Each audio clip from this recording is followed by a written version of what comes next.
الله الرحمن الرحيم. السلام عليكم، محمد وياكم من قناة تم إكسار. شحالكم؟ عساكم بخير. هذا الفيديو برويكم الطائرة حق بلاك اوبس 2. في شباب طلبوا اني ارويهم كيف انا اطيرها. طبعا سويت الفيديو حق الانبوكسنج، اللي ما شافه جوا الديسكربشن. عندي جماهير ينتظرون حدث اطلاق الطائرة اليوم، مريم، وعندي عبد الله.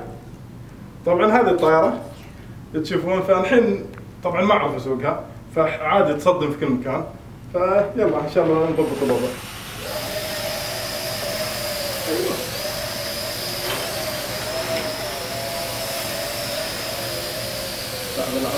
ايوه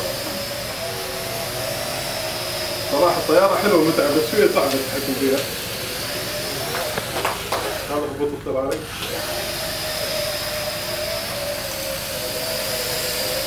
المشكلة ان البيت صغير، صغير هذا لعبة عشان ناخذ مرة ثانية.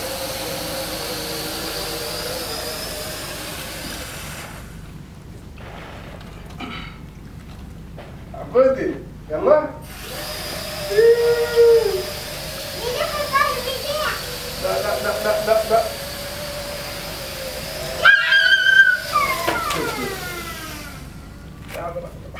مريم بجيبها عندي طيب؟ يلا يلا يلا يلا يلا. شوف كيف؟ صراحة متعب اللعب فيها، ولو انها صعبة شوي، بطاريتها تخلص بسرعة. آخر مرة هذه، بعدها بسكر الفيديو. يبغى لها مكان مفتوح.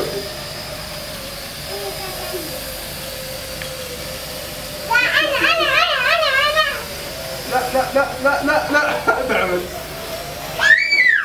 طبعا هذا كذا تريك خلص.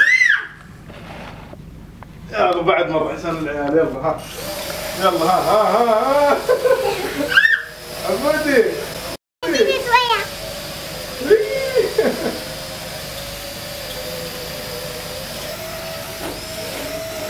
ايوه مريم مريم.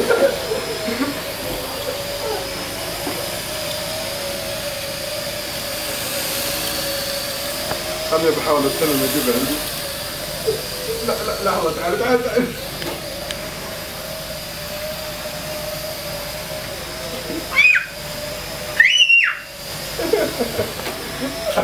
خلاص يكفي، خلاص يكفي. هذا طبعا كان فيديو، وشكرا لكم على المتابعة ونشوفكم.